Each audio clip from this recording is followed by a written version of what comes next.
Hello and welcome to the Path of Least Resistance. Today we're going to go over a run using Jhin at 3 stars, no bonus stars, and no epic relics against the Grand Heist 6.5 star. In this one we do not go infinite. For relics we're using the Curator's Gatebreaker. This triggers Plunger for Riptide Battery, which plays cannon barrages equal to the cost, so 4 generally. And then we're also using Chemtech Duplicator. I'm doing this for 2 reasons. One, this account where I have a 3-star Jhin does not have a second Riptide Battery, and also because Chemtech Duplicator will help us trigger extra captive audience. The way Jhin works is that every 3 slow spells, fast spells, or skills you play will trigger a Lotus Trap if you behold Jhin, so if he's in your hand or on the board. And then every 4 of those that you play, either fast spells, slow spells, or skills, will give you a captive audience that costs 0, and then Chemtech Duplicator will double that, so basically you get a free captive audience almost every time you play captive audience with Chemtech Duplicator. So every 2 you'd get 1 extra, and then, so it's like a 50% refund. Basically, once Chemtech's active, you have just access to a lot of captive audience. So here I take Zoe because you have Sleepy Trouble Bubble, which is a stun, and Zoe has Capture. I think Capture ends up hurting me more than it helps, but my idea was that I could stop a very strong enemy using it, and then Sleepy Trouble Bubble will stun something, because we need to live long enough to get the 6 mana gems for Chemtech Duplicator to be active. So here I pass on both Dawning Age, which is useful and would have reduced all my costs by 1 of things that cost 4 or more, which is a very good power every round. And then I also skip Lethality, which was pretty good, and I skip Spellburn, which is pretty good. My idea was to find a mana gem, but that didn't end up happening. So I take Armed Gearheads here, because that at least is a way to block. On our draft, we're looking for units that have skills on them, so Arachnoid Sentry here has a stun, which is great. Also has a unit with 3 power, which is good because it can block Fearsome, and has Vampiric Scepter, so that can heal. I find that to be better than anything else. Obviously, Quick Strike Blade would get our Resplendent Stellacorn killed, and this doesn't really matter, the Hothead. So we're looking for basically that. Cloven Way has a skill attached to it. Here I take Barb Chain because it gives me a mana gem, which will get us closer to Chemtech Duplicator. Here I take Elixir of Iron because it draws a champion, or Elixir of Wrath because it draws a champion.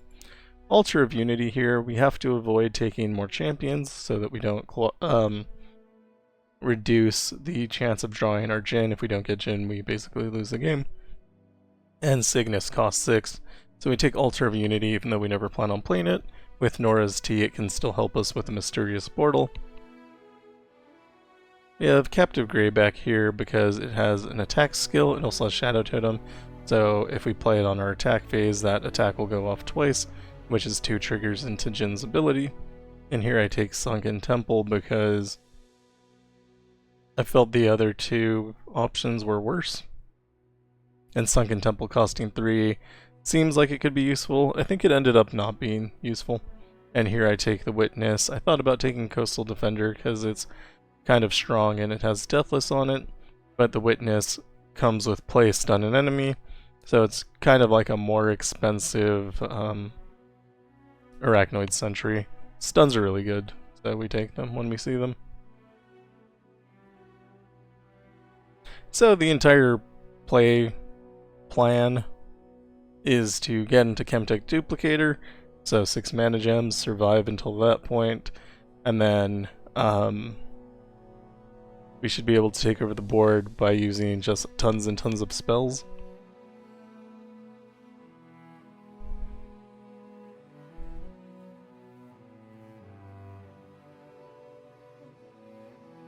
I do play this run pretty slowly. I'm thinking more often than normal. perfectly honestly, I don't think about my choices very much. I just generally have pretty good intuition, so I don't feel like taking the time to analyze or calculate every decision. But in this run, because it's fairly difficult, and our Jhin only has one Riptide Battery instead of two, I decided to take my time with it. I think it pays off. I mean, it's always better to think than not to. Use Barb Chain there to get an extra mana gem. That'll put us into Chemtech next round. The extra draw we actually don't want. If it was, I mean, it's fine, but we probably don't have the mana to play it. So here I decide to stun the Sandcrafter because it has attack create a Sand Soldier.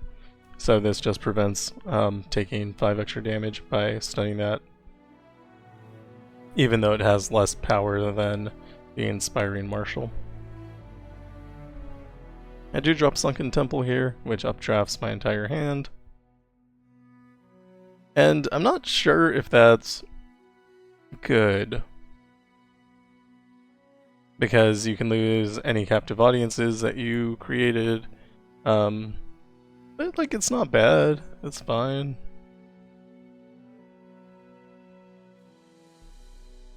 So we stun the Inspiring Marshal there, or we stun both units because we trigger Lotus Trap, which also creates a captive audience in our hand. And because of Chemtech Duplicator, we do 6 damage. Also, again, triggering Lotus Trap every 3 spells. Fast spells, slow spells, or skills we play will do that.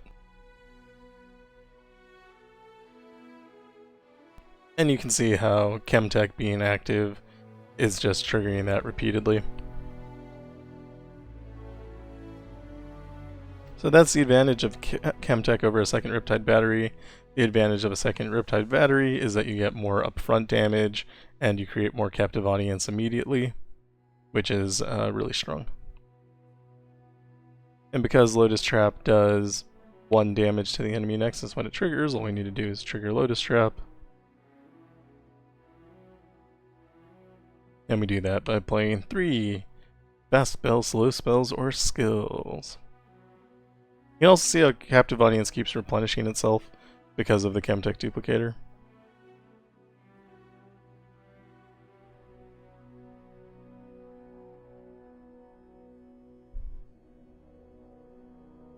Here I take Hextech Anomaly because it can be anything, and any spell could help me at some point. It could also be do nothing, but none of the other cards are really doing much either. I go to the spells chest because I want more triggers for the Jhin's power.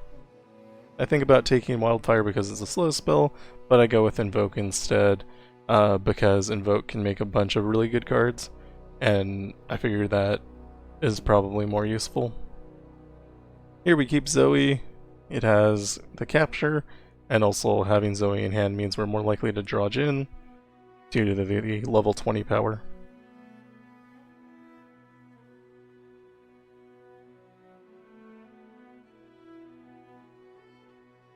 It did end up feeling like Zoe was a little bit of a liability because she only has 1 hit point, which means she was dying fairly frequently.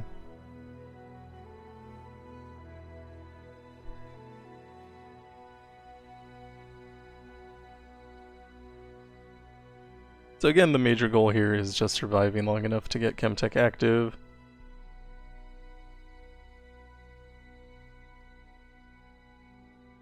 Did I not drop Jhin here? That'd be crazy. Okay, I think I passed to get more units on the board. I don't think that actually was a good plan, but it's fine. The Cannon Barrages would have been more focused on less enemies rather than more. And here we get our Jhin eaten, which actually prevents us from creating Lotus Traps. We're also not too worried about it. Also, they let us end around there for absolutely no reason. We just take it because it gives us our Jhin back. And now Chemtech is active. I'm worried about my hand space, so I'm trying to get some cards out of it.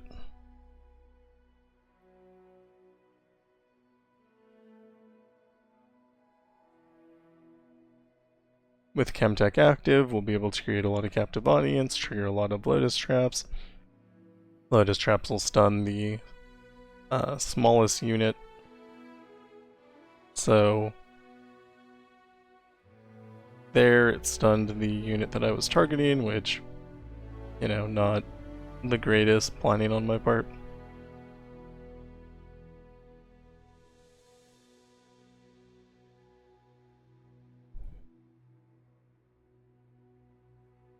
And because Arm Gear heads do have augment on them, they are getting stronger every time we play a created card. Captive Audience being a creative card gives us a lot of extra damage here. We do trade them fairly often just to not take damage, but when they do stay alive, it's nice.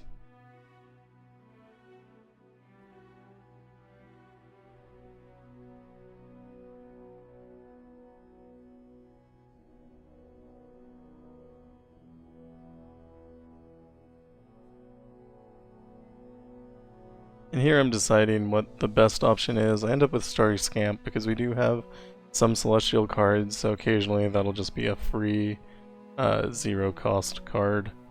But, I mean, we would have preferred something better. Here we take Bouncing Blades. Bouncing Blades is great because it's a spell, fast spell, which means that it triggers into Lotus Traps and also Captive Audience. It is also a way to trigger Plunder in a situation where Jhin has a bug where if he ever turns into his champion card, or if he's ever like recalled, the Plunder from Curator's Gatebreaker doesn't work. So you need to trigger Plunder a different way. So having the Blade's Edge gives us the ability to do that. Here I think I can kill this unit by using Elixir of Wrath, and I do. I think that's a good trade. It does take my spell mana, which I am somewhat attached to.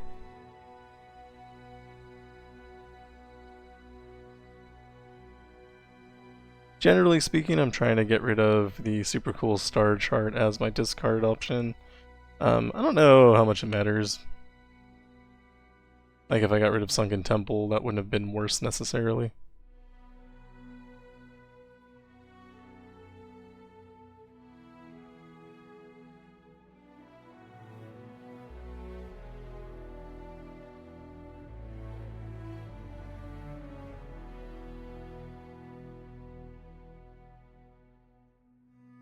Big Game Tycoon is crazy. Doubles the stats of transformed units. So the sooner you can get rid of that, the better. And so I target it with a Blade's Edge. Figure I can hit it with a Captive Audience and a Blade's Edge later, and then that'll remove it. You can also throw 2 Captive Audience in it, but that's a little high investment when those can be used defensively.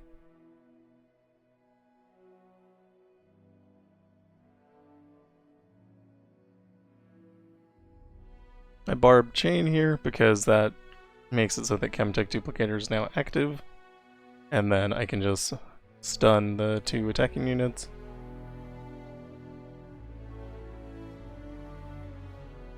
And it'll refund the Blade's Edge for me, or the Captive Audience.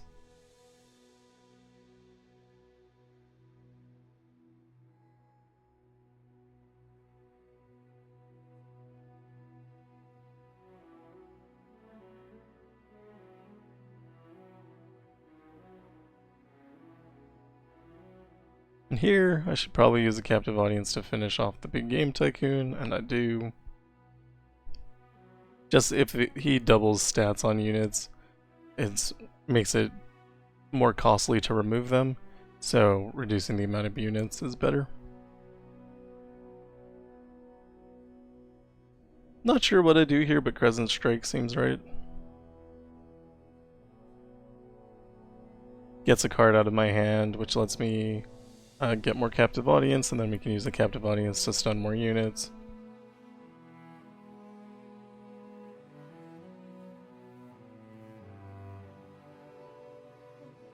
If you can't kill the unit, stunning it's pretty good.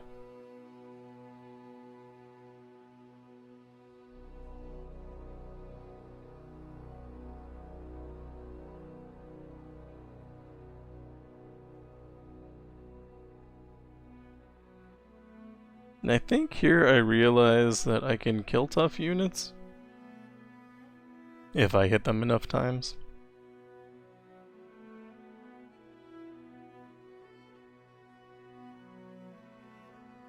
Not sure why I picked the Scourge there. That was never going to be playable.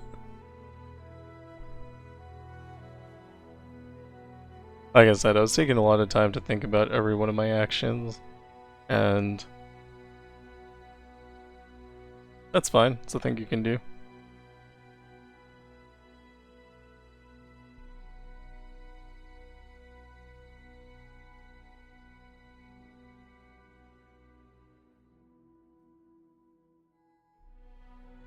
It's kind of weird to not clear the board there. You know you're going to have to do it eventually anyway, so why not just get it over with?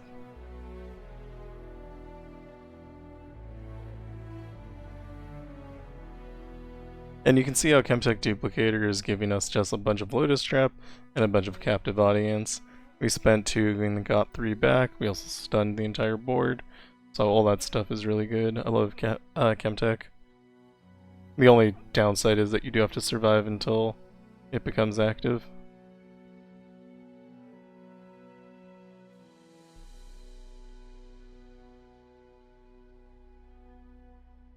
I don't know what the thought process was there.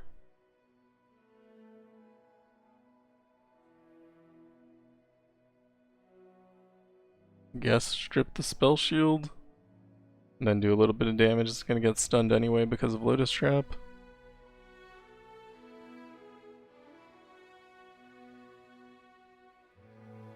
Take the Serpent just because it's free.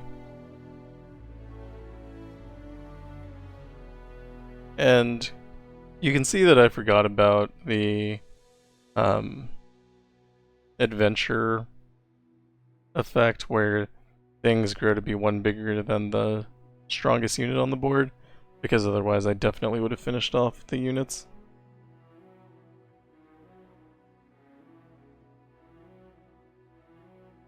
But honestly, it's not something I ever paid attention to, which probably not a good plan.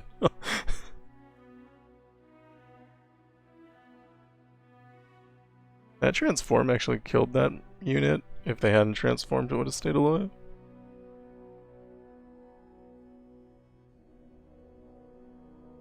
But as you can see, once Chemtech's active, you have complete control over the board, and all you have to do is survive until then. It's pretty easy to survive, because we have the 2 armed gearheads, which can block, and then we also have Captive Audience as soon as Jhin gets on the board, basically. Even before Chemtech, we have access to a couple of them from the Riptide Battery.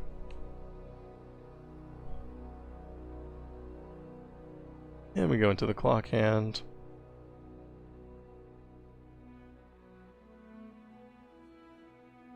Unlike the other runs I've shown, we do not go infinite here and kill the clock hand in 1 round.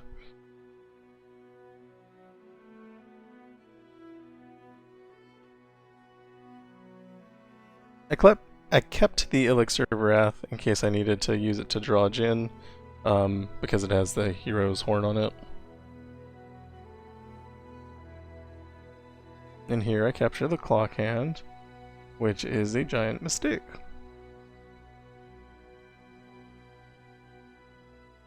Because the time bomb is going to kill Zoe. And so I attack here because I know the time bomb is going to kill all of my units. Which it does.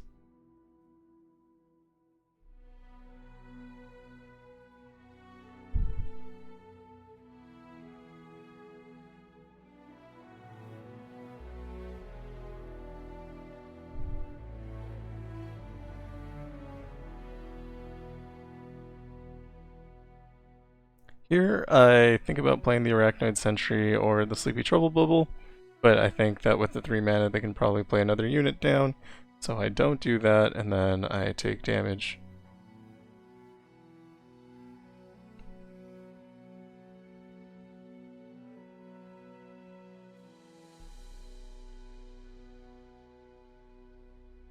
And then I play Zoe again, because I'm like, surely they won't have 3 time bombs. And then, of course, the time bomb comes down.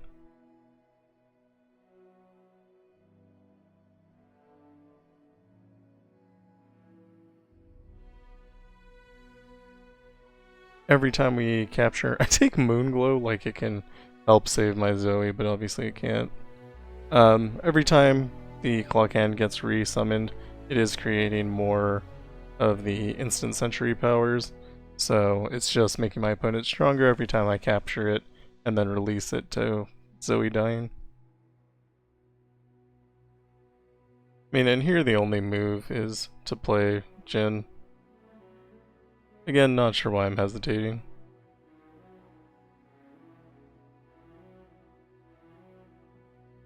Like, I understand the idea is if they play something, then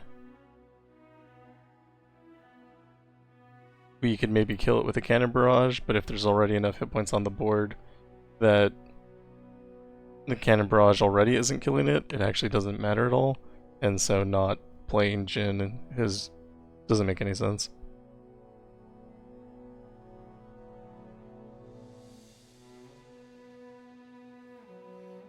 Take Equinox here because it can make something less strong.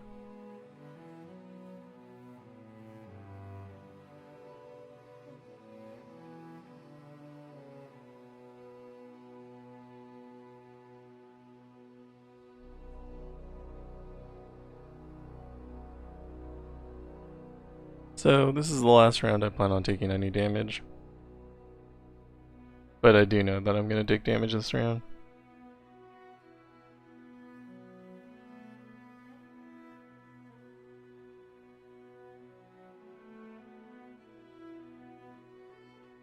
Equinox to get rid of Challenger so I can choose my blockers.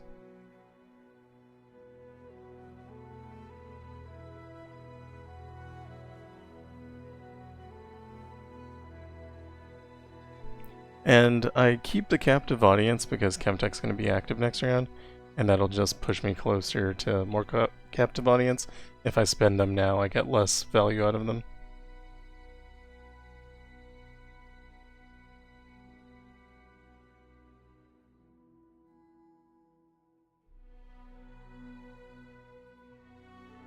Not sure why I played Barb Chain there.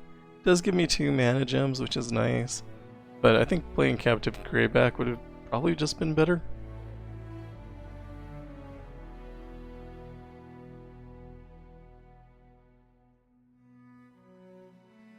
I decided to finally kill the Clock Hand. I also want to level up Jhin. When he's leveled up, he gains Quick Attack, which is very nice.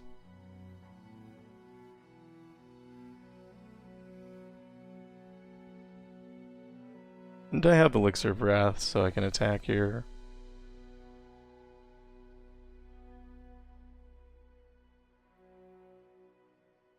Also just the Lotus Trap plus the explosive whatever. I actually don't know what that ability is called. Give me 2 extra points of power. And you can see I burn a ton of cards from having played the Barb Chain. And we're just stunning units here.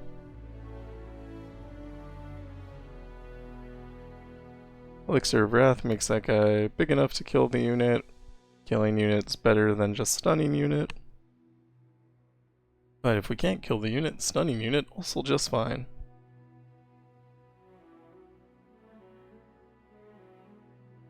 Oh, I probably played the Barb Chain because it was the right number of card. You have to open the vault, and you do that by playing the right cost of the card. So, that's probably why I did that.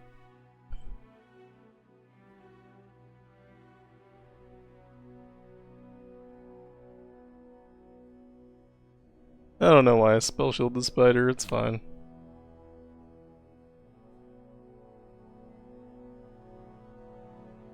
And we play the Relic of Power because it's going away anyway, but we don't need to draw cards really. Our hand's basically full. Play a 4-cost card, because the thing says play a 4-cost card. Then we do it again, because it says to do it again, and we win. Yeah, I was probably much more aware when I was actually doing it that playing cards of the correct cost mattered, but, you know, it's fine.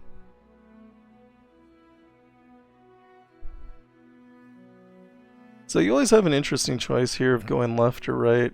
If you go left, you need to be able to do damage immediately.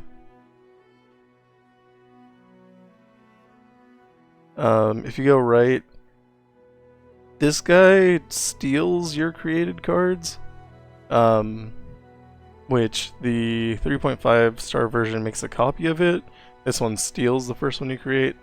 Fortunately, sort of fortunately, my first created card every round is, generally speaking, going to be a Blade's Edge, which means our opponent will have a Blade's Edge every round, but that's better than them having a captive audience every round, so there is that.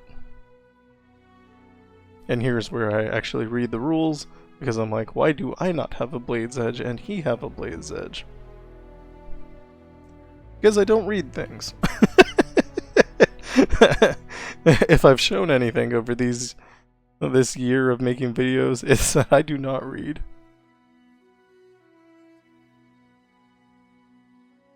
Here it's fine to attack with everything that has more than 2 hit points, so I do. I also don't have Jhin, and without Jhin, everything is scarier. We sleep this guy immediately.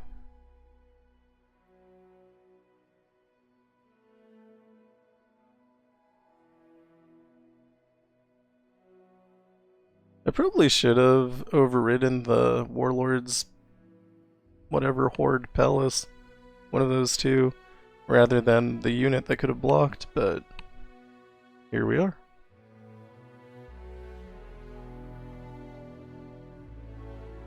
Also, all our units have Brash, which means my armed gearheads can't block at all, which probably means I should be attacking with them.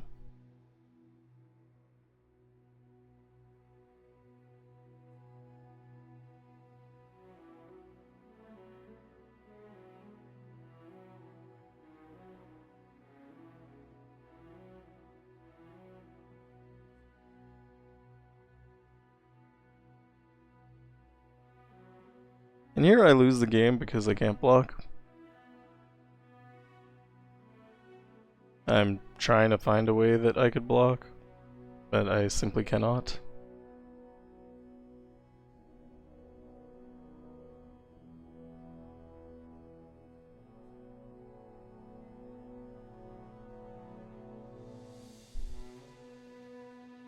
So it occurs to me that had I played Elixir of Wrath earlier, I probably could have drawn Jhin and then played him, and then that would have been good. But I didn't think about that at the time, and I have no idea why.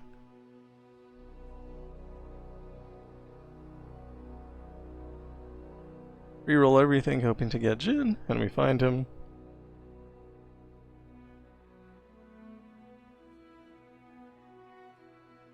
The Brash is still a problem.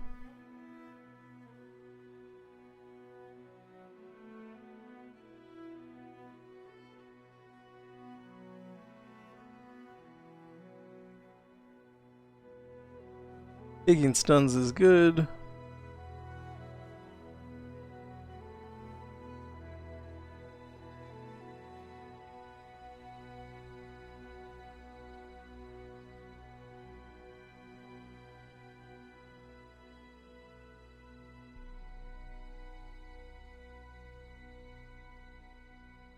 Probably would have been nicer to wait, but sometimes you do that and you get attacked and then you die, so is what it is. We drop Jhin here. We need the captive audience to stay alive.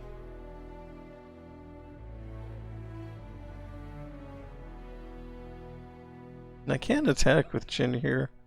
Let's see if I figure that out.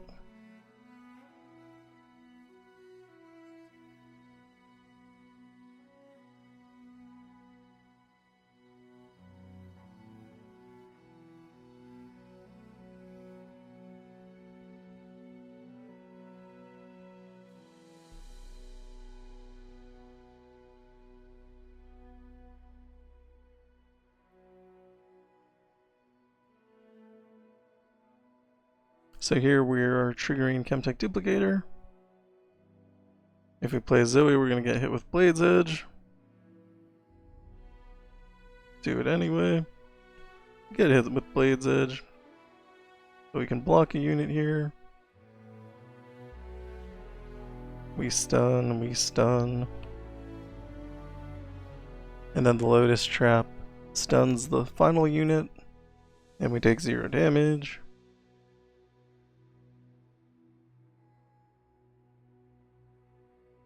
And if I'm completely honest, I forgot about the Lotus Trap, that was just lucky.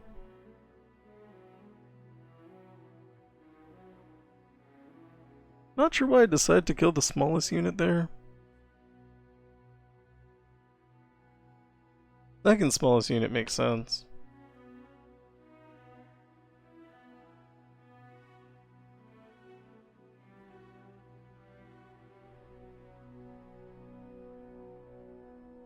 We're playing Dancing Grenade just because it's a spell, and we need to play spells in order to get Captive Audience.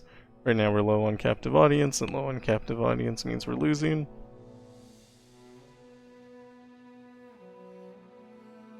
So we could play Spacey Sketcher here, create a Celestial card, and then play the Starry Scamp for free. That's probably correct.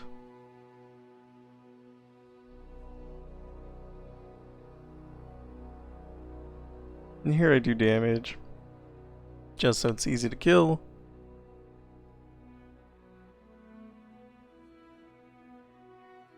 I should have dropped the fleeting Captive Greyback, not the non-fleeting Captive Greyback. But here we are.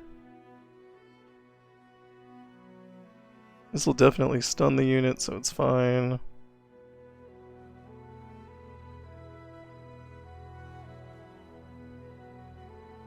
And we have until our attack round to remove the units before they get boosted from the adventure effect. We do get hit with a Captive Audience here. I'm not sure how they stole that because they've been stealing the Blade's Edge the entire time.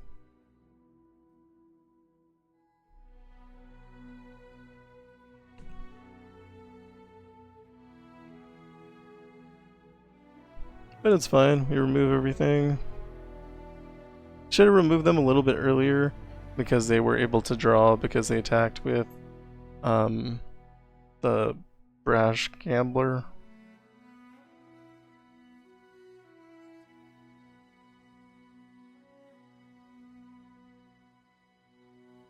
I mean, I know they don't steal every created card. Kind of felt like they did, though.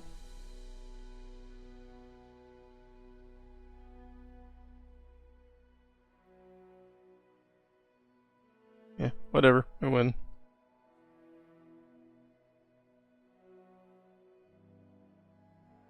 And we took a minimal amount of damage there.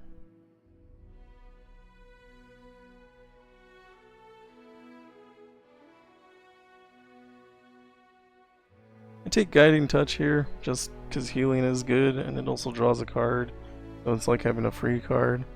We take Augment on Jhin because we play a lot of created cards. We go into Sanctum Conservator.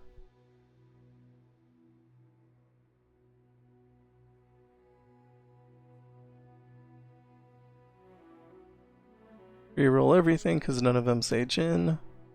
I'm a little scared at this point because I lost a revive earlier, which means I only have 1 left.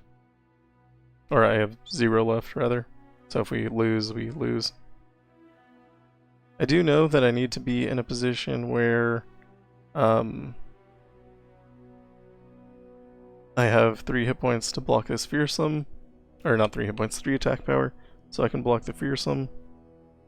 And we can accomplish that with the Moon Sliver.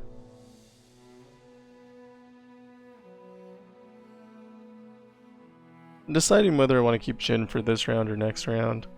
There are advantages to, you know, using 1 extra Cannon Barrage. It gets us 1 closer to Captive Audience.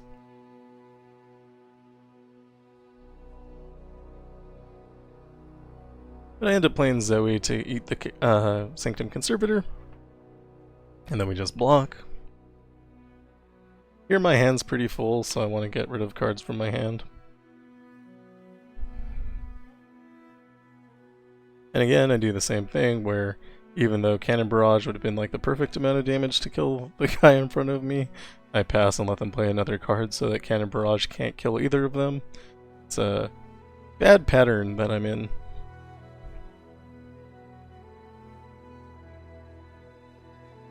But it works out.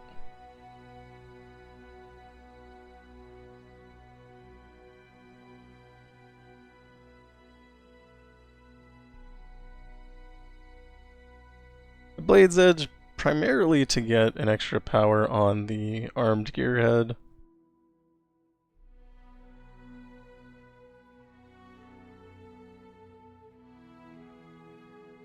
And most likely I won't take any more damage. We have stuns, stun the overwhelm unit because you can't block it, or even if you block it, it doesn't matter, I guess is more accurate.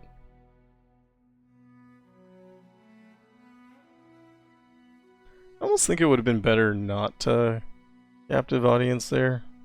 Just let Akshan die, he can't do anything anyway because he has no power. And then when Chemtech's active, hit with a double captive audience instead of a single captive audience. But I mean, it was fine, it worked out anyway.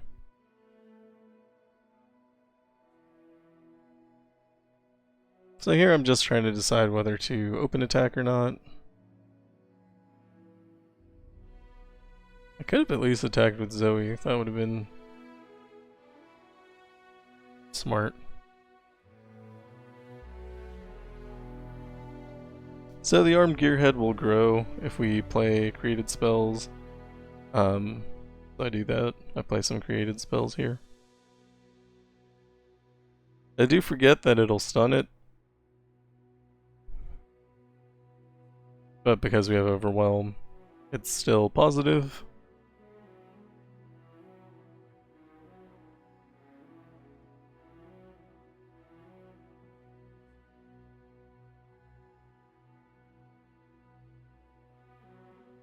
Play the Cloven Way. Probably would have been fine to play Jhin's Grenade and just finish off that unit, then we would have gotten double spells next round, which would have been good. And I play my spells even though we're not in Chemtech because Jhin got captured, because I can just play a new Jhin later. I do make sure to trigger Plunder before I play Jhin just in case Riptide Battery doesn't work. Because of that Curator's Gatebreaker bug we talked about in the beginning, those Jhins had turned into the grenades, which means that there is like a high probability that Plunger wouldn't have worked. And if Plunger doesn't work, we're a lot worse off. Take Mystic Shot because it's a fast spell. And we go to the shop, mostly to get a power here. We take Early Bird, which is fine. It's not like what we want necessarily, but it's fine. Then at the healer, we can get rid of a card. Starry Scamp does nothing for us, so we remove it. And we go into Ezreal. Ezreal's power in this adventure is that his first card plays for health instead of mana, and it also duplicates. So here my initial thought is, if I Blades Edge Ezreal, I can get rid of Spell Shield, and then when he makes copies of Ezreal, those copies won't have Spell Shield, but of course he can copy at burst speed, so there's nothing I can do about that.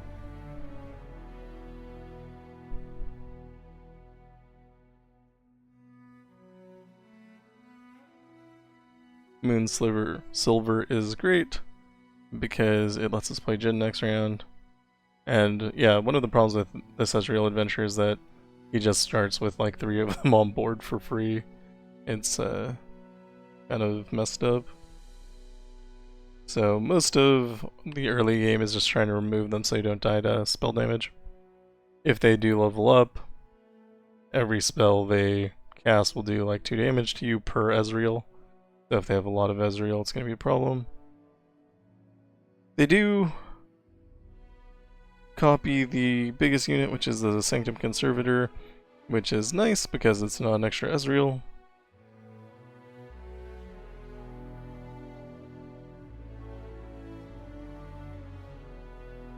And I'm basically worried about every hit point here, because they have 103, which is a long time. It's a lot of hit points to remove.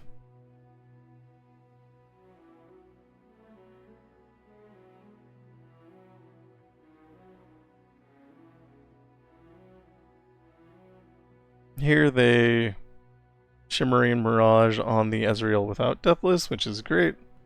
Much better than the Ezreal with Deathless. And I think I still have to just pass, because we're not in Chemtech yet. I don't want to start casting spells freely. It's just worse if I do that. So I heal myself up.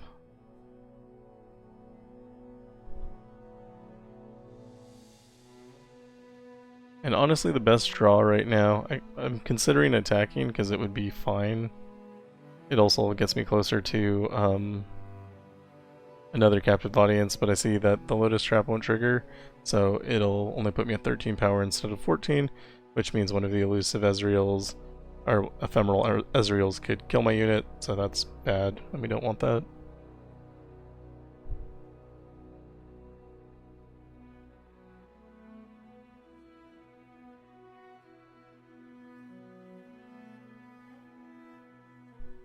So we get hit with Spirit Fire here. I don't think it casts twice, but it's going to do like a good amount of damage. Also their Ezreal levels up. And we're not in Chemtech yet, so looking at our hand, we actually don't have that much to defend with.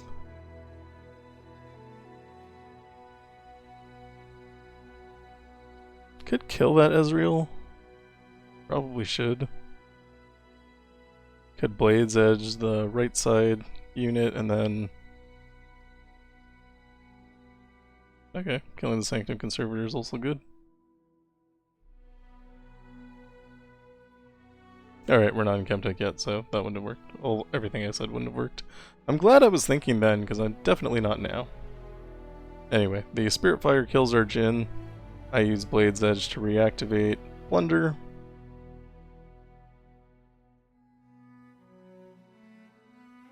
And I'm not sure what I'm thinking here.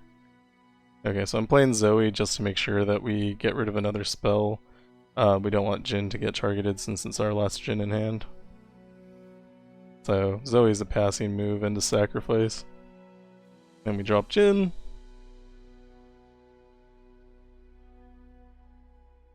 And at this point, we need to be getting rid of all their units. Start with the elusive Ezreal. Or not elusive, but the one without Deathless. The one with Deathless. Start with the Deathless Ezreal, then move on to the Ezreal without Deathless. There we go, those are words, they all make sense. Stunning everything along the way. Killing all the units.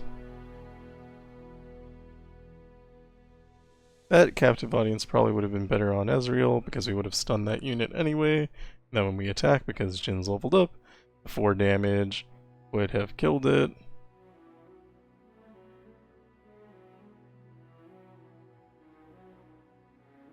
Zoe dies from the Spirit Fire, which puts another one of these guys on the board. I have no idea what their name is. Captive audience to remove it.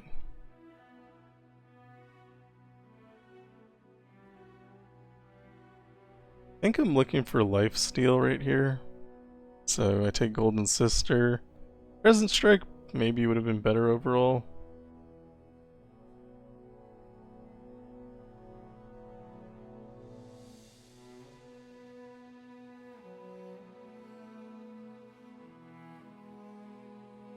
Get hit with Terror. We still have a captive audience. We can just pass. If they attack, we can respond. Another thing we can do is just kill one now. Actually, didn't give us another captive audience in hand, but we do have another one. from way earlier.